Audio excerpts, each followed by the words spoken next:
세상의 모든 지식 언더스탠딩. 네, 2교시는 그 유튜브 채널 최부심의 최상욱 대표님.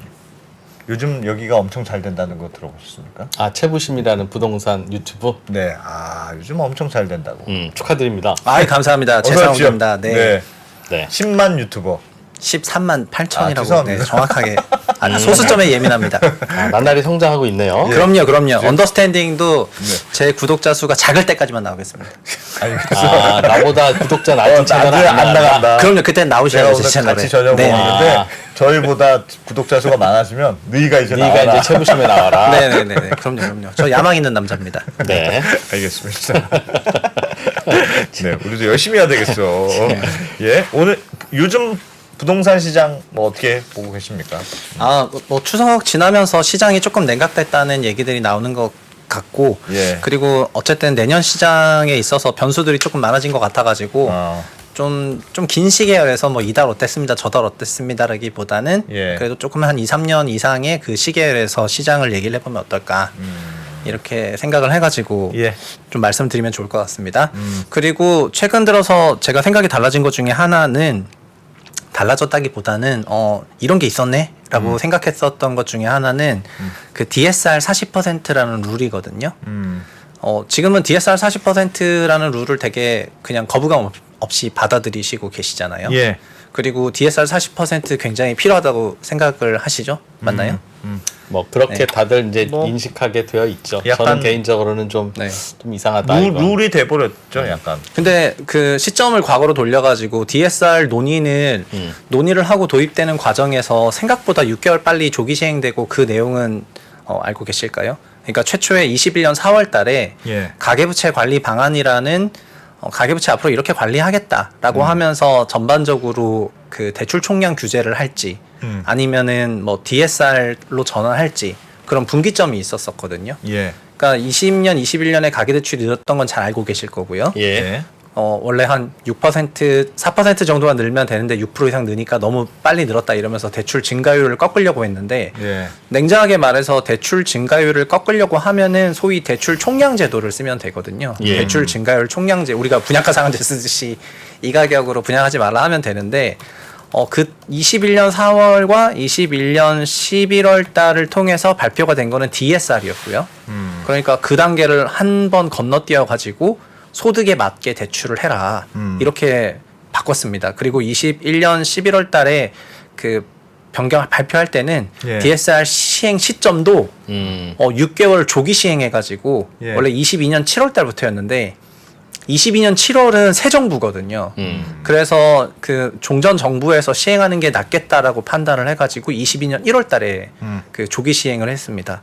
그러니까 22년 1월 달에 DSR이 땅 도입이 됐고 그리고 그 7월 달에 금융위원장 바뀌었잖아요. 그러니까 그 금융위원장 바뀌었는데 그 윤석열 정부 들어서 김주현 위원장으로 바뀌었고 종전에 고승범 위원장이었는데 예. 그러니까 이전 정부에서 DSR을 도입시켜 놓고 이렇게 자연스럽게 떠났는데 이번 정부에서도 그거가 마치 이번 정부 22년에 시작이 된 거니까 현 정부에서 시행하는 그런 제도처럼 딱 받아들이게 되고 시장에서 매우 자연스럽게 DSR 됐는데. 40% 룰을 예. 그냥 뭐 완전 인정하게 된 것 같습니다. 그리고 최근에 6월, 7월, 8월에 가계대출 증가를 했고 DSR 기준이 너무 빡빡하다 보니까 그거를 우회하기 위한 50년 만기 프로그램도 만들고 이러면서 은행들이 대응을 했었잖아요. 예. 그러면서도 하은이 9월 달쯤에 등장해서 좀 비판한 거는 그런 DSR 우회 프로그램 하지 말아라. 그리고 특례론도 DSR 우회하는 프로그램인데 예. 그런 거 너무 셌다. 그러면서 DSR에 여전히 힘을 실어줬거든요. 예. 그러니까 이제는 DSR이 이런 과정을 거치면서 불과 도입된 지 한 1년 반 만에 무조건 해야 되는 걸로. 거의 무조건 해야 되는 제도로 네 그렇게 되어 있어요. 그런데 여기서 이 DSR이라는 게 결국은 소득의 일정 배율만큼만 빌리라는 거기 때문에요. 네. 주택 가격이 올라갈 수 없는 한도가 나와요. 그러니까 주택 가격 자기 소득을 1이라고 하고요. 예. 주택 가격을 뭐 10이라고 해볼게요. 네. 그러면 LTV 60이면 6을 빌릴 거고 LTV 70이면 7을 빌릴 거잖아요. 예. 그 7을 빌린다고 해볼게요. 예. 7을 빌리면은 자연스럽게 원리금을 갚아야 되잖아요. 그 네. 원리금 구조가 뭐 4% 40년 만기 대출이냐, 5% 40년 만기 대출이냐, 4% 50년 만기 대출이냐 등등에 따라서 원래 금액이 있을 거잖아요. 예. 그 원래 금액이 자기 소득이 1이니까 자연스럽게 DSR이 역산돼서 계산되지 않습니까? 예. 뭐 이게 7억, 그러니까 10의 주택에 내가 70, 그러니까 10의 주택에 7을 빌렸는데 4% 40년 만기로 빌렸더니 나 그렇게 해서 원래는 갚으니까 그런 식으로 하면은 내 경우에는 무조건 DSR 42% 나온다. 이러면은 그 자기 소득을 넘어버리게 되는 거잖아요. 네. 그러니까 금리 레벨이랑 만기 레벨에 따라서 주택 가격이 거의 역산돼서 결정이 되는데 그 얘기는 거꾸로 말하면은 우리 가계 소득 전체를 1이라고 봤을 때요. 네. 우리 가계가 감당할 수 있는 주택 가격 PIR 밴드 상단이 역으로 결정된다는 거가 되거든요. 예. 금리 레벨에 내 따라 소득에 따라서 빌릴 수 있는 한도가 정해져 네네네. 있으니까. 네네네. 아. 그렇죠. 그게 결정돼요. 그거를 제가 방금까지 방금까지 그렇게 영향이 있어. 방금까지 그런데 다만 내가 이제 10억짜리 집을 살려고 하는데 네. 내가 목돈이 7억이 있어. 그럼 아니면 좀 2억이 다르지. 있어. 4억이 있어에 따라서 달라지죠. 그건 달라지죠. 그러니까 대출을 얼마나 받아야 되는지까지는 달라지는데 다만 맞는데 여기서 신용대출은 또 다 뺀 거여가지고 예. 그 신용대출이 아예 없다고 생각하면은 실질적으로는 DSR 이론상 계산폭보다 더 낮아질 거예요. 근데 아까 말씀하신 것 때문에 종전자산의 그래서 요즘은 어떤 집을 사는 분들이 요새 갈아타기 질문하시는 분이 굉장히 많은데 예. 갈아타시는 분 아니고서는 살 수 없죠. 이제 순수하게 일으켜가지고는 살 수 없는 환경입니다. 대출만 받아서 대출 네네. 이빠이 받아서 나머지 돈은 뭐 어떻게 말을 하기가 어렵다는 거죠. 네, 맞아요. 웬만한 고소득자가 아닌 한. 아니요, 그 소득이 자기 소득이 얼마든지 간에 자기 소득을 1로 쳤을 때요. 네. 자기 소득에서 곱하시면 되는데요. 그러니까 제가 계산을 해봤으니까 간단히 말씀을 드려볼게요. 예. 만약에 LTV 60%로 집을 빌린다. 네. LTV 60%만큼 대출을 일으킨다. 네. 그러면 4% 금리로 40년 만기로 모기지를 일으키겠다. 네. 그러면 그분은 자기 소득의 13배가 한도예요. LTV 60%. 그 이상은 자기 소득 1이니까 살 수가 없어요. 만약에 LTV가 본인 뭐든 간에 4%몇 년이요? 4% 40년. 4% 40년이면 자기 소득의 13배 이상의 주택을 못 산다는 거죠. 13배 이상의 주택을 돈을 빌릴 수가 없다. DSR 넘어버려요. 이런 경우에는. 자기 소득의 네. 13배까지만 빌릴 수 있다는 뜻이네요. 맞아요. 4% 40년일 때는요. 네. 그리고 5% 40년이 되면은 11배로 내려와요. 더 적어지게 네. 빌릴 수 있는 돈이. 네네네. 예. 그 계산은 되게 의미 있네요. 얼마짜리 집을 사든 그래서 이제야 감을 약간 잡으신 느낌인데 그러니까 LTV가 얼마냐는 굳이 계산 늘 필요 없고 아니요. LTV 60일 때 이 정도인데요. 예. 70%라면 더 내려와요. 왜냐면 자기 소득 1인데 7을 빌렸으니까요. 전 지금 자기 소득 1일 때 6을 빌렸을 때 예. 그 4% 40년이면 13배까지 빌릴 수 있다 이렇게 얘기했잖아요. 근데 뭐를 빌리든 DSR은 네 소득 가지고 4% 40년이면 얼마를 빌릴 수 있어가 계산 나오는 거니까 네네네네. 자기 소득의 몇 배까지 빌릴 수 있는 거네요.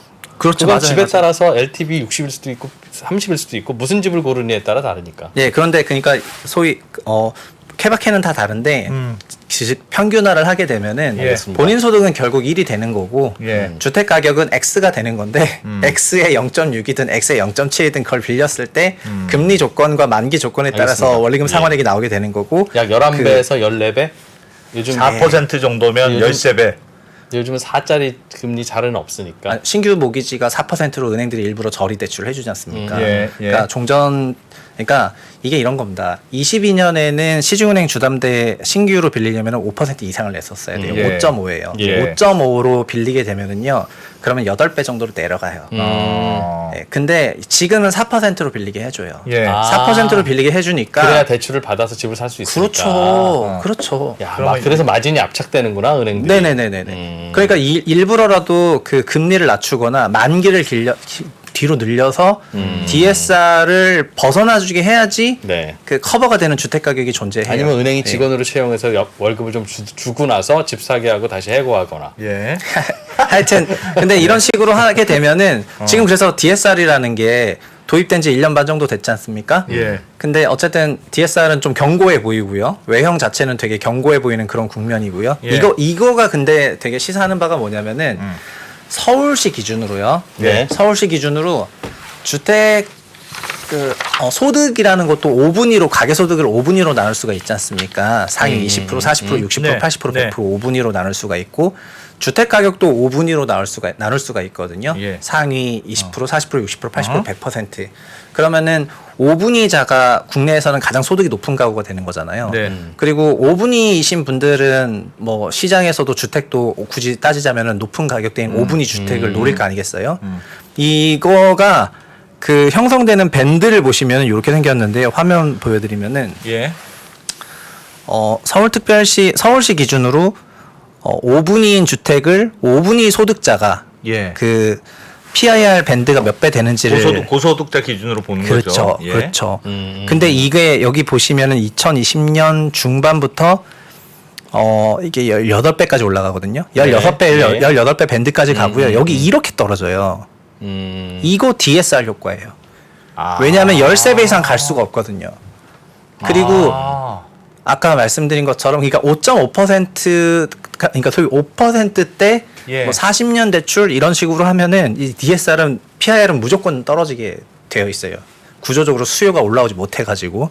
그래서 올해는 다시 좀 반대를 했는데 저렇게 가격이 떨어졌다는 말인 거죠, 결국은. 저 멀티플이 빠졌으니까 그 말이니까. 멀티플 빠졌으니까 소득 빠지거나 가격 빠지거나인데 예, 둘 중에 하나인데 소득 대비 멀티플이라는 뜻이잖아요. 가격 주택 빠졌다는 가격에. 얘기죠. 네, 예. 네, 네. 소득이 근데 사람들이 저희가 드리고 싶은 얘기는 이게 뭐 다시 뭐 반등하거나 장기적으로 여전히 16배에서 움직일 수 있겠지라는 그런 생각이 지금 되게 있죠, 좀. 좀 있는데 금리도 앞으로 구조적으로는 그게 좀 어려워졌단 말씀입니다. 그러니까 왜냐하면 우리 소득으로 16배의 주택을 현재 살 수가 없다는 겁니다. 웬만한 경우에는. 아까 제가 그러면 16배라는 거는 네, 소득이 16배 주택. 금리가 내려지면 그 멀티플이 늘어날 거 아니겠습니까? 아, 그렇죠. 그렇죠. 내가 DSR 빌릴 수- 완화가, 예, 네. 내가 빌릴 수 있는 거. 그리고 또 네네. 40년이 50년으로 되고 예, 뭐 예. 이런 식으로 하면 내가 빌릴 수 있는 돈이 많아지잖아요. 맞아요, 맞아요. 그런 조건들이 바뀌면 멀티플 올라갈 수도 있을 것 같은데. 맞습니다. 그런 맥락에서 내년 시장을 바라볼 때 뭐가 중요하냐? DSR 존치 유무와 이 DSR을 우회하는 프로그램들을 금융당국이나 만들었냐? 정부 당국에서 얼마나 만들어주냐. 이런 것들이 시장에 되게 키고 만약에 이런 게 없는 일반적인 시장을 우리가 22년에 경험했었다 이 말입니다. 예, 예. 2022년 1월부터 DSR을 도입했더니 시중은행 대출이 급감을 했어요. 왜냐하면은 더 이상 돈을 못 빌리는 그런 상황이 와버렸기 때문에 네. 시중은행 대출이 급감을 했고 그러니까 주택 수요가 녹으면서 매매 시장이 좀 위축이 왔는데 예. 그러니까 이거를 극복하는 방안으로 냈던 거는 막상 DSR 완화가 아니라 DSR 우회였거든요. 예. 그러니까 DSR을 완화할 수 있는 어떤 기회가 한번 있었는데 도입된 지 너무 얼마 안 되고 그리고 DSR 기준이 되게 고고하잖아요. 컨셉 자체가 예. 소득 빌릴 수 있는 만큼 부채하라고 하는데 그걸 누가 뭐 반대하겠어요. 그러니까는 그럼 DSR 기준은 그대로 살려둬야 되는데 이런 건 거시적 기준이니까 대신 미시적인 프로그램으로 바꾸겠다. 이러면서 특례론도 40조짜리 만들고 예. 하니까 제가 지난 시간에 나와서 40조짜리 특례론은 거시를 움직인 거랑 똑같다 이런 비판을 했었는데 예. 그때도 DSR 살려놨잖아요. 그러니까 네. 현재 기준으로 봤을 땐 DSR 더 살아있는 상태로 좀 쭉 갈 것 같은데 지금은 이런 가계대출 증가라든가 이런 부분에 대해서 DSR 우회에 대해서 다시 또 비판하는 분위기가 만들어졌기 때문에 예. 금융기관이라든가 정부 당국 입장에서도 DSR 우회 프로그램 쉽게 못 만드는 환경인데 예. 그러면 어떻게 될 것 같냐. 그럼 DSR이 있는 한 네. 그러니까 금리 수준이 뭐 이렇게 변동도 되고 뭐 상황이 좀 변할 수는 있지만 어쨌든 DSR이란 제도가 있는 한 부동산 가격의 실링이 정해진다고 보시는 그렇죠. 거예요. 네, 저는 상단 정해졌다 생각합니다. 거의. 소득이 왕창 늘어나지 않는 이상 그러니까 소득에 비례한 맞는데. 어차피 PER 10배짜리 회사는 예. 이익이 1,000억일 때 1조인데 2,000억일 때 2조가 되잖아요. 예. 시가총액의 명목가액은 올라가지만 PER 10배 밴드는 유지가 되는 것처럼 이게 그러니까 밸류에이션 PEIR 기준으로 소득 대비 딱 밴드 상한이 거의 결정이 된 거죠. 근데 그 밴드 상한이 뭘로 결정되냐면 앞으로 금리로 결정된다는 거예요. 반강제적으로. 시장 금리가 4% 상황이냐, 5% 상황이냐, 야, 그거 3% 알겠네. 상황에 따라서 주택 가격 그 밴드 상단이 거의 반강제적으로 결정되는 그런 분명히 됐어요. 지금 부동산 가격은 이 밴드에서 어디에 어떻게 봐야 위에 돼? 있죠. 위에 있죠. 위에 있으니까는 매우 위에 있다. 아니요. 두 자릿수 위에 있지만 어쨌든 위에 있죠. 그러니까 지금 집을 예. 누가 사냐면은 예. DSR 우회하시는 분들만 거의 사세요. 특례론이라던가 50년 만기로. 네, 하는 거? 50년 만기로 50년 만기를 그것도 집단 대출로 우회를 했잖아요. 50년 예. 만기 대출 쪼개 보니까 55%는 집단 잔금 대출이고 45%는 개별 차주였는데 개별 차주분들은 DSR 계산해 보니까 35% 나와서 개별 차주는 차주별 심사가 잘 된다. 근데 집단 대출을 보니까 집단 대출 받은 차주들을 DSR을 역산해 보니까 평균적으로 50%가 넘더라. 그러니까 그거는 집단 대출이 아니면 안 나갔었을 건데 예. 집단 잔금 대출로 나간 거고 그거를 누가 했냐 보니까 농협은행이랑 수협은행이랑 그 다음에 기업은행이 했다는 거잖아요. 중도금 대출이니까요라고 하고 했겠죠. 아니요, 잔금 대출요. 잔금 대출로? 집단 잔금 대출 이제 중도금 대출이 아니라 집단 잔금 대출이니까 실질 주담대인데 이걸 개별 주담대가 아니라 잔금 대출로 돌려가지고 받은 거죠. 그러니까는 그러니까 이것만 보더라도 DSR 40%가 이렇게 소득 대비 굉장히 높아진 레벨에서는 소위 어떻게 보면은 좀 말도 안 되게 타이트한 기준인데 우리는 되게 비판 없이 아주 부드럽게 수용했지 않습니까? 네. 네, 부드럽게 수용을 했고 나름 한 2년 정도 적응을 하게 되면서 이거가 갖고 있는 그 위력을 아직은 잘 체감을 하지 못하는 것 같습니다. 올해는 특히 그 DSR 우회 프로그램도 있었고요. 작년 같은 경우에는 DSR도 있었지만 금리가 올랐잖아요. 예. 금리가 올라가니까 금리에 대해서 굉장히 다 예민하게 이렇게 반응을 했는데 내년의 경우에는 뭐 상품금리, 그러니까 대출 상품금리는 내년에 좀 올라갈 것 같은데요. 지금 시장금리 올라가는 걸 반영해가지고. 근데 DSR이 여전히 이제 견고하게 딱 버티고 있으면은 수요가 세게 올라오기 어려울 것 같다. 아니 그러니까 이게 심플하게 얘기하면 DSR이라는 게 굉장히 강력한 대출 규제인데 네네. 소득 대비 너는 40%네 소득의 40%까지만 대출해 줄게. 네네. 그 한도가 정해져 있으니까 뭐 아무리 무슨 환경이 있어도 대출 금액은 정해져 있고 네. 그 대출 금액의 한도만큼 부동산 가격도 정해질 거다. 사람이 연봉이 갑자기 10억이 되기도 어렵고 그 말이잖아요. 그렇다고 예, 그거에다가 심지어 이제 요 화면도 보시면요. 예.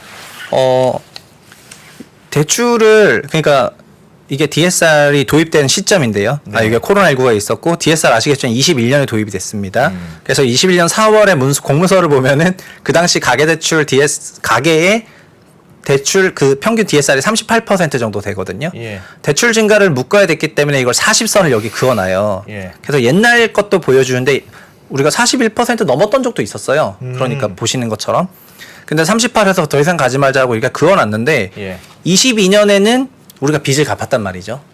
부채를 상환했습니다. 가계대출이 마이너스가 나왔는데 DSR이 40.6으로 올라갔잖아요. 금리가 올라간 것 때문에. 예. 그래서 아까 드리는 얘기가 금리가 올라가게 되면은 내 소득이 늘어도 DSR 더 올라가 버릴 수도 있어요. 내 소득이 늘었지만 결국 내가 받고 있는 대출 규모가 금리에 연동되기 때문에 그렇죠. 줄어들죠. 네. 금리가 비싸면. 네. 그러니까 제가 받을 수 있는 룸은 줄어들고 내가 갚아야 되는 원리금 부담액은 커지니까 DSR 상한선을 넘겨버릴 수가 있다는 거고요. 예. 뭐 그러니까는 어떻게 보면은 가계 수요 전체가 굉장히 타이트한 막 38에서 41%를 왔다 갔다 하는 그 굉장히 타이트한 그 기준에서 금리나 상품 금리는 막 100bp, 200bp씩 변해버렸는데 그러니까는 여기를 막 선을 막 넓힐 수가 있는 환경이고 지금은 좀 거꾸로 말하면은 지금은 이렇게 수요가 근본적으로 올라오기가 힘들어졌죠. 근데 무슨 말씀인지 알겠습니다. 근데 네. DSR이 당연히 대출 규제니까 집값에 결정적인 영향을 많이 미치겠으나 근데 우리나라는 그거 말고도 고려해야 될 게 많잖아요. 예를 들면 전세 끼고 산다. 전세 끼고 산다. 2번 갈아타기로 내 집 팔고 산다. 뭐 예. 그럼 등등등. 뭐 그래서 첫 번째로 말씀드렸던 부분은 네.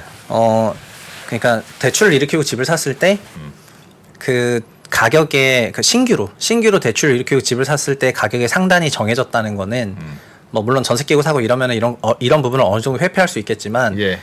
그럼에도 불구하고 그 얘기는 그리고 우리가 받을 수 있는 대출 이만큼인데 현실이 요만큼이라면은 수요가 약할 수밖에 없다는 건 인정할 수밖에 없죠. 예.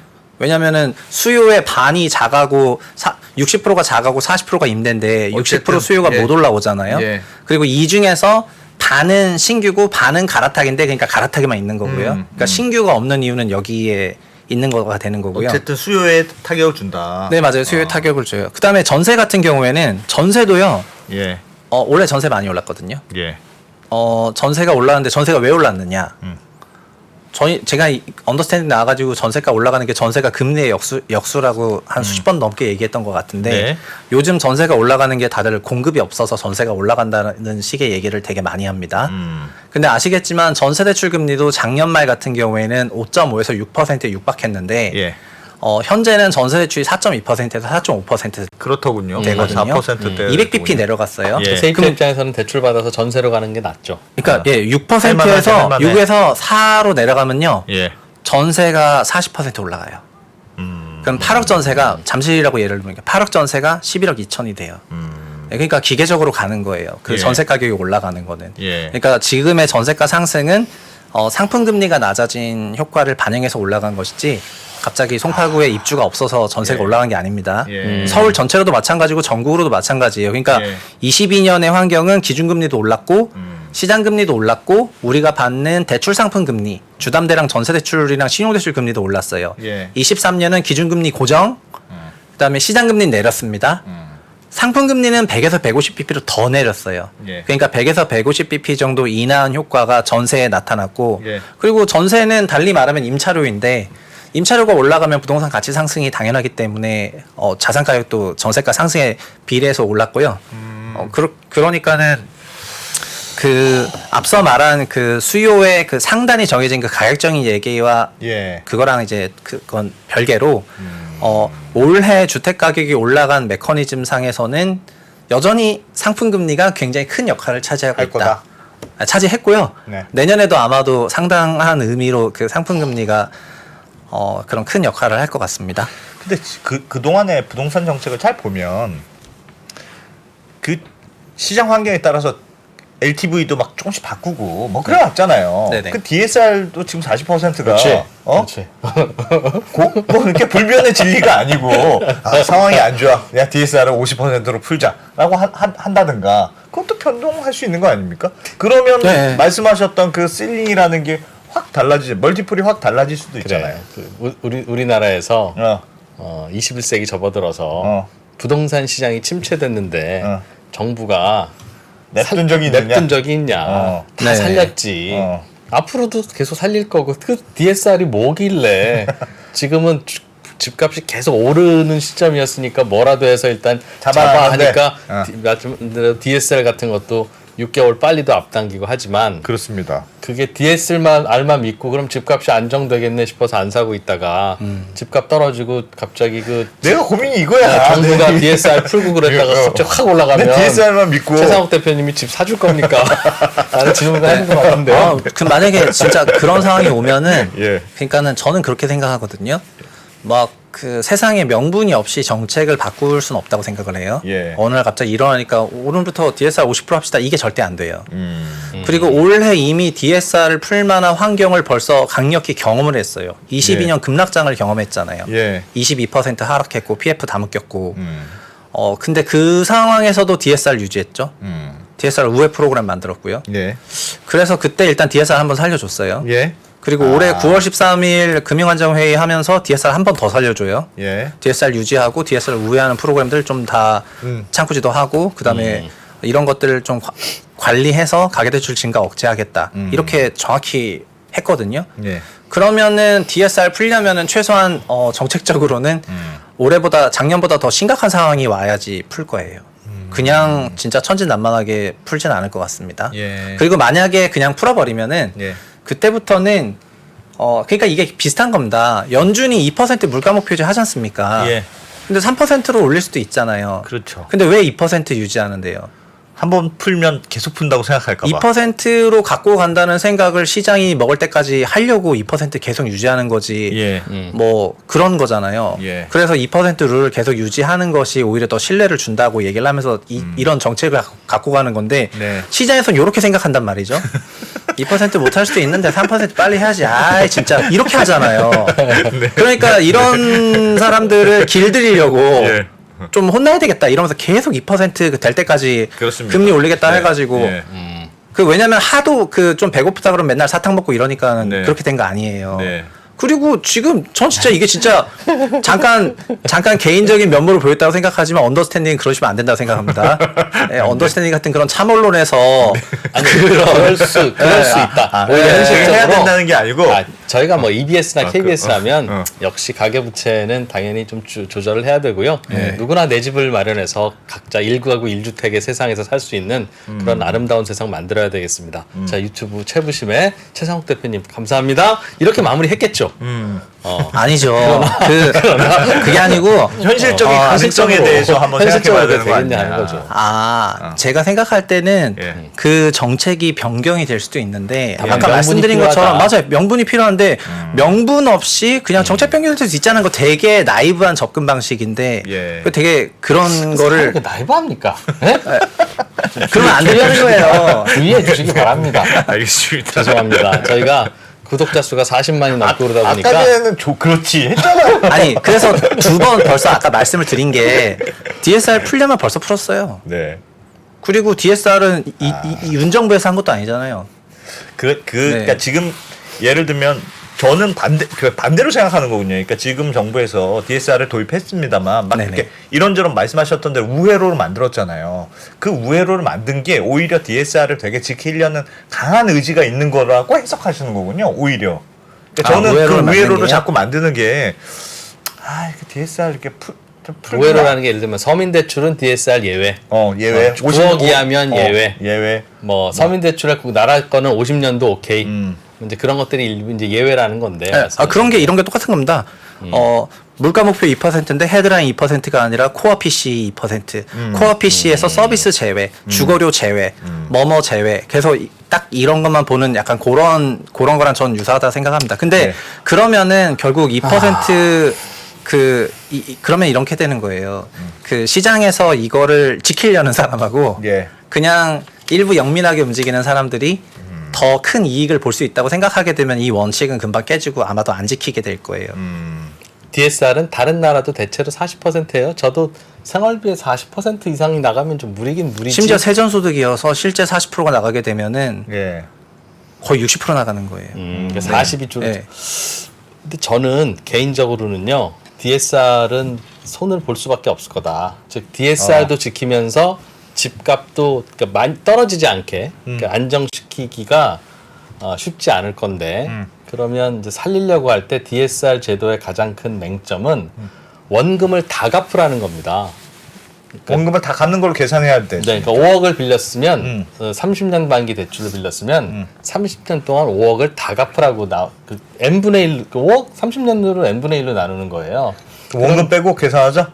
그런데 그 다시 이자만 갚는 시절로 돌아가자. 예. 이거는 명분이 약할 겁니다. 최 네. 대표님 때문에 이거 하는 게 가계부채 줄이려고 하는 건데 그렇습니다. 다시 이자만 갚는 시절로 가면 언제 줄여? 예. 근데 다만 설명하자면 가계부채는 중요한 건 GDP 대비 가계부채이기 때문에 우리가 GDP도 성장하니까 가계부채도 줄이려고 할 게 아니라 브레이크를 좀 걸어주면 됩니다. 예. 라고 하면서 할 수도 있고 그리고 예. 빌린 거를 다 30년 동안 다 갚으라고 하면 단 한 번도 우리는 그걸 다 갚아본 적이 없었어요. 그렇잖아요. 집도 원래 한 10년도 안 보유하고 다시 파니까 어차피 갚는데 집을 팔면 갚잖아요, 대출을. 그런데 빌릴 때 그거를 다 갚으라고 하는 거는 그 국제적인 표준으로 봐서도 약간 무리한 쪽입니다. 다 갚으라고 하는 나라도 있고 일부만 갚으라고 하는 나라도 있는데 그래서 우리는 다른 나라의 사례를 찾아서 DSR을 깨려면 원금의 일부만 갚아도 되는 걸로 처음에는 뭐 80%만 갚아라 다음에는 50%만 갚는 걸로 해라 다음에는 뭐 20%만 갚아라 하면서 네. 완화될 수 있을 거다. 나이브한 생각이라는 표정인데. 예, 나이반 이게 명분이 가장 있을 거예요. DSR도 한껏 못 붙입니다. 40을 아니 가계대출 증가율은 양수로 그러니까 GDP 대비 가계대출 증가율만큼을 넘지 말라고 하니까 두 가지인데 소위 GDP가 2% 성장하면 가계대출도 2% 성장하면 되거든요. 예. 그러면은 2,200조니까 2% 성장해서 44조 성장하면 되고 이게 월에 한 4조 정도 올라가면 돼요. 그래서 정부 당국에서도 4조 넘으면 조금 예민하게 나오는 거고요. 예. 한 5조 정도 넘어버리면 그럼 퍼센티지 올라가는데 이러면서 관리하려는 모드가 나오는 거고 4조 언더로 나오면은 이 정도는 뭐 퍼센티지가 계속 유지가 되니까 더 심각해지는 건 아니고 하는의 장기 목표도 있어요. 하는이 뭐 꼭 지키는 건 아니지만 장기적으로는 GDP 100 넘으면 다 경기에 안 좋다고 얘기를 하니까 장기적으로 우리도 80 갖고 가고 싶은데 80을 단기간에 가면은 엄청난 자산 충격이 오니까 그렇게 못 가고 대신에 증가율 GDP 대비 부채 비중 자체는 더 안 올리는 걸로. 그러니까 소위 그렇게 삼겠죠. 네, 소위 그러니까 가계대출 증가율의 상단을 어느 정도 정해놨어요. 예. 근데 내년 우리 경제 성장률은 더 낮은데 그래서 대출 증가율도 생각보다 높게 올라가지 못하는 그런 국면인데 예. 근데 그런 맥락에서 바라보면은 더더욱 DSR을 제가 무조건 DSR 옹호하려는 거라기보다는요 더더욱 DSR이 아니라 대출 총량제였어야 돼. 대출 증가율 총량제로 예. 관리를 했어야 되거든요. 진짜 이런 생각이라면은 예. 왜냐하면은 순수하게 소득 대비 GDP 대비 몇 배 딱 이렇게 관리하기 때문에 금리라는 변수를 한 번 더 곱해가지고 원리금으로 역산한 게 아니란 말이었단 말입니다. 근데 DSR은 우리 소득도 늘었고 대출도 갚았는데 22년처럼 금리가 튀어버리니까 그러니까 되게 양호한 그 대출 환경이 그러니까 거시 환경이었잖아요. 우리 소득 늘었고 대출도 갚았다면 되게 펀더멘탈하게는 돌아선 건 좋아진 건데 예. 금리가 튀었다는 이유로 DSR 지표는 기준선 넘어버리니까 대출 더 못 받게 해버리니까 이게 오히려 더 앞뒤가 안 맞는 거가 나왔던 거잖아요. 그래서 DSR을 없애려면 저는 근데 없애려면 충분히 없애는데 안 없앤 거 보니까는 근데 말씀하시는 거 들어보니까 DSR이 옛날만큼은 아닐 수도 있겠지만 근데 9월달 회의를 통해서 어쨌든 저는 다시 강력하게 살아남았다고 생각을 하고 그러니까 이걸 가지고 내년 시장 좀 봐야 되겠다 이런 생각을 합니다. 네. 그렇지. DSR이 굉장히 중요한 변수다. 급락하기 전에는 있을 거예요. 뭐 근데 그러니까 자꾸 이걸 여쭤보는 이유가 네. 이 DSR을 중심으로 그 부동산 가격의 그 멀티플의 상단? 실링, 상단을 실링, 예. 상단을 생각해 보는 건 굉장히 과학적인 방법인 것 같은데, 근데 이번에 자꾸 이제 제가 딴지를 거는 거 죄송한데 딴지를 거는 이유는 이번에 50년 주담대 하고 그 정책 모기지 하고 그래서 그거 살짝 풀어주는 것만으로도 부동산 가격이 확 뛰었잖아요. 새 대표님도 그때 그 대출 네, 맞아요, 정부 대출해 준 게 갑자기 가짜가는 시장 온다. 예. 그래가지고 가격이 확 튀었잖아요. 그러니까 DSR이 유지됐음에도 불구하고 살짝 우회하는 것만으로도 그렇게 가격이 튀어버리는데 예. 요걸 실링으로 생각하는 기준이라는 게 아. 우리가 얼마나 시리어스하게 생각해야 되느냐. 네. 아니 두 가지인데요. 나이프라는 선생님 해소해줘. 아니 그걸 지금 믿고 좀 그 두 기다리고 개를 싶어. 되게 뭔가 오해하시는 것 같은데 가격의 상한이 이거라는 거랑 예. 올라가고 내려가는 완전 다른 메커니즘입니다. 주택 가격을 움직이는 가장 큰 결정 변수가 뭐라고 생각하십니까? 수요 공급. 우리가 자산 시장을 공부할 때 예. 이건 주식도 그렇고 코인도 그렇고 부동산도 그렇고 똑같습니다. 음. 그 자산 가격을 움직이는 그 팩터를 알아야 돼요. 예. 그 팩터 아는 게 그 공부의 시작이라고 생각하고요. 예. 뭐 저는 삼성전자를 예로 많이 들지만 예. 삼성전자가 뭐 갤럭시 폴드 많이 팔렸다고 주가 움직이는 회사 아닙니다. 예. 삼성전자 주가는 완전히 메모리 반도체 업황에 따라가요. 예. 그런 것처럼 그 어떤 가격을 움직이는 결정 변수가 뭔지는 엄청 중요할 수밖에 없는데요. 예를 들면 S-오일은 오일가 유가 따라가는 거고 이렇게 명확한 데가 있고 복합적인 게 있는데 부동산은 뭐라고 생각하시는데요? 많은 분들이 부동산은 공급이라고 생각하더라고요. 공급으로 주택 가격이 움직인다고요? 예. 유동성에 따른 수요라고 그렇죠. 네. 생각합니다. 예. 예. 주택 가격은 저희가 언더스탠딩이 진짜 엄청 많이 나왔는데 다시 기초부터 말씀드릴게요. 네. 주택 가격은 수요 따라가요. 네. 수요 예. 따라가. 예. 수요는 뭐다? 소득과 대출이에요. 예. 그래서 뭐다? 대출 따라가요. 네. 보여드릴게요. 대출 예. 따라가요. 네. 화면 한번 보시면은 이게 뭐 제가 장기간에 걸친 차트도 보여드렸고 이건 월간 예. 20년 1월부터 월간 차트인데 네. 좀 화나셨잖아요. 좀. 이게 회색 바가 대출이에요. 대출. 네. 오른쪽이 이제 여기 7조 원, 12조 원, 여기가 9조 원 되겠죠. 네. 대출이 이렇게 많았을 때 요건 실거래 지수입니다. 네. 예. 실거래 지수가 대출이 많으면 이렇게 막 올라가다가 언제부터 대출이 없었냐면은 22년 1월부터 DSR 도입한 시점부터 대출이 없어요. 네. 대출이 없으니까 조정받았다가 작년에 대선이 있었죠. 네. 그 대선이 있어서 일기 신도시 잠깐 펌핑이 돼가지고 시장에서 조금 돈을 빌렸나 봐요. 예. 그래서 잠깐 올라갔다가 이후 윤 정부는 부동산에 큰 관심 없구나.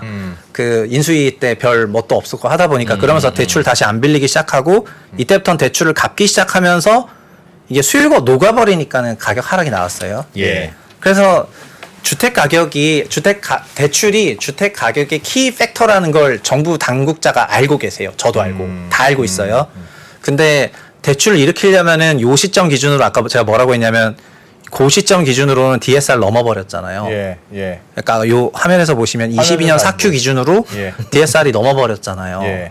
근데 그러니까 지금 대출 시장은 왜 무너졌냐? 시장 수요가 없어서 무너졌고요.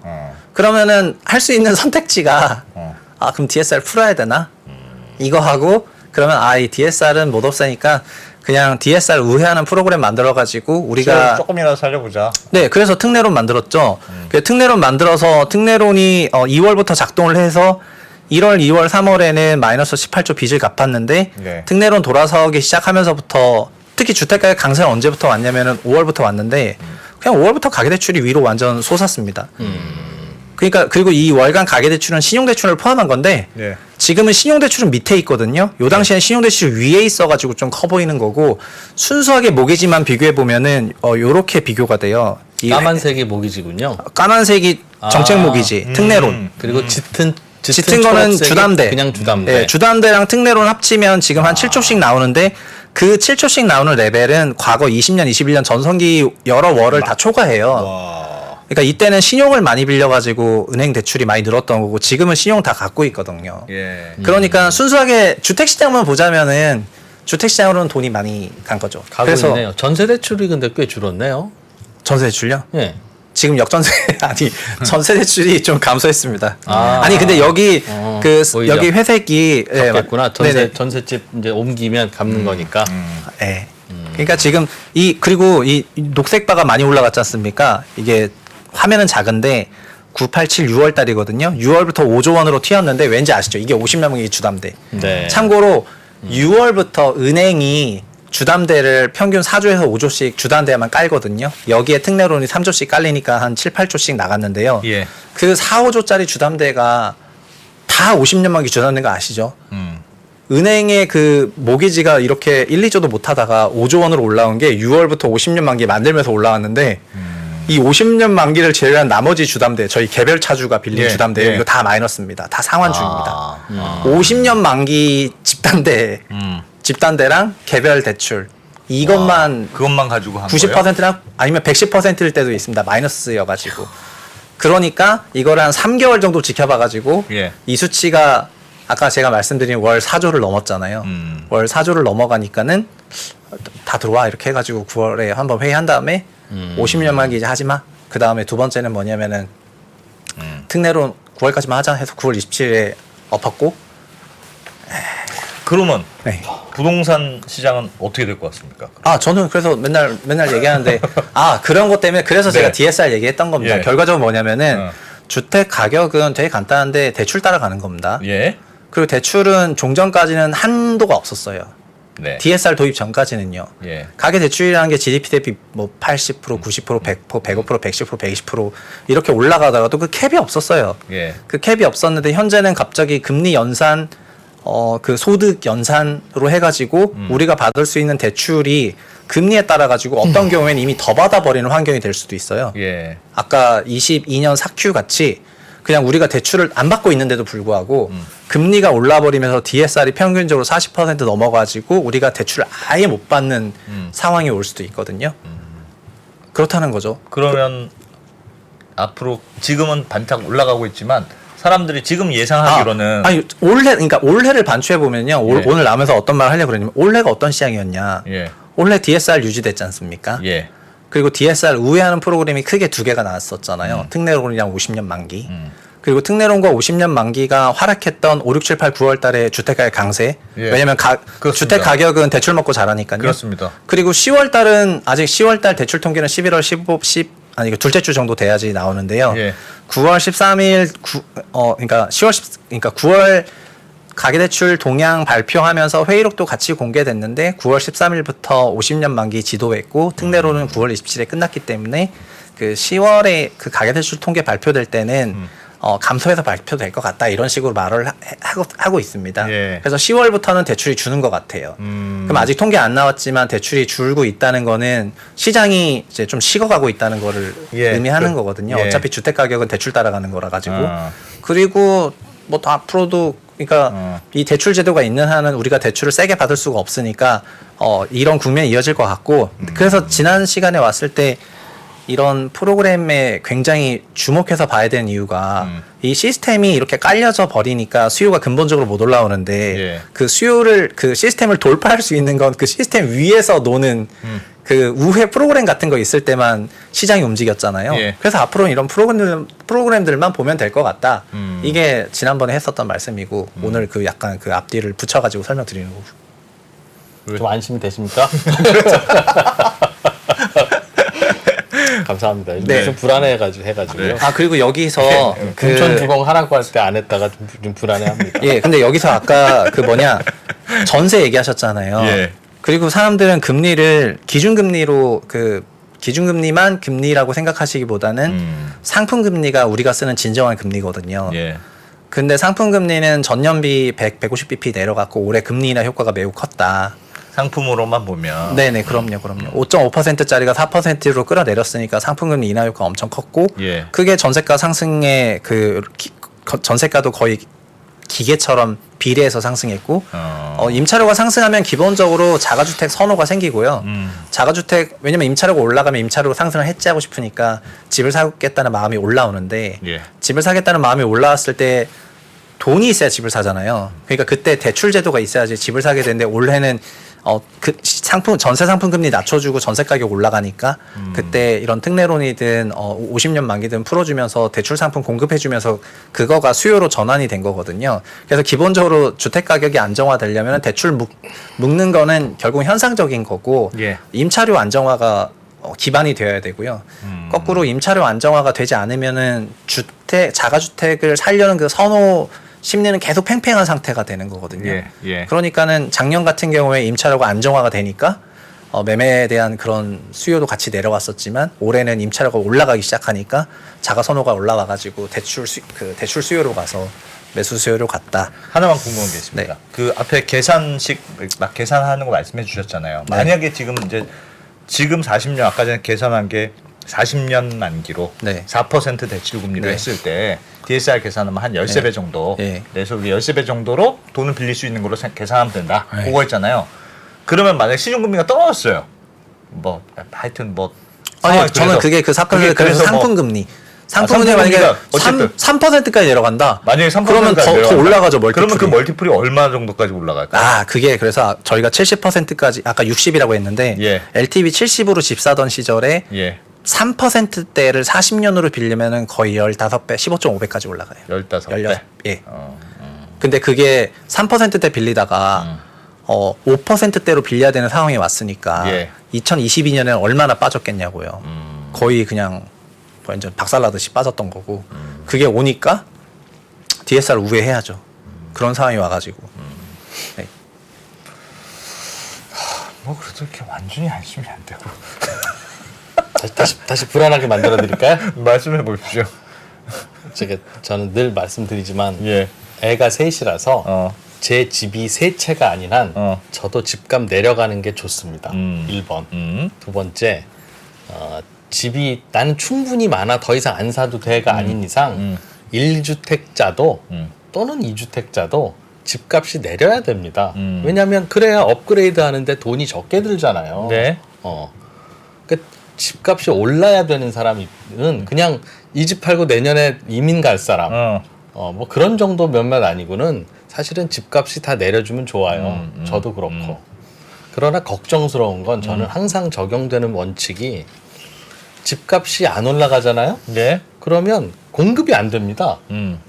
집값이 안 올라가도 누군가는 계속 공급해줘야 되는데 집값이 안 올라가면 안 올라갈 때 무주택자들이 좀 사주시고 해야 되는데 예. 아무도 안 사주잖아요. 네. 안 사죠. 안 사니까 분양이 안 될 게 뻔하니까 집을 안 지어요. 네. 그건 재건축 재개발도 진도가 안 나가요. 집값이 안 오르면. 그럼 공급이 충분치가 안 하죠. 그런데 집은 가만히 있으면 무너지잖아요. 멸실되잖아요. 낡아가고. 심지어는 튼튼하지 않아도 올드하다는 이유로 싫어하잖아요. 집. 예. 그러면 새 집이 계속 공급이 되지 않으면 이제는 올드하지 않거나 무너지지 않거나 하는 집들은 자꾸 줄어드는데 사람은 집 없이 못 살고 사람들 소득은 그래도 꾸준히 늘어나면 내려갈 수도 있지만 단기적으로는 내려가면 집을 안 짓고 안 지으면 수요와 만날 거 아니겠습니까?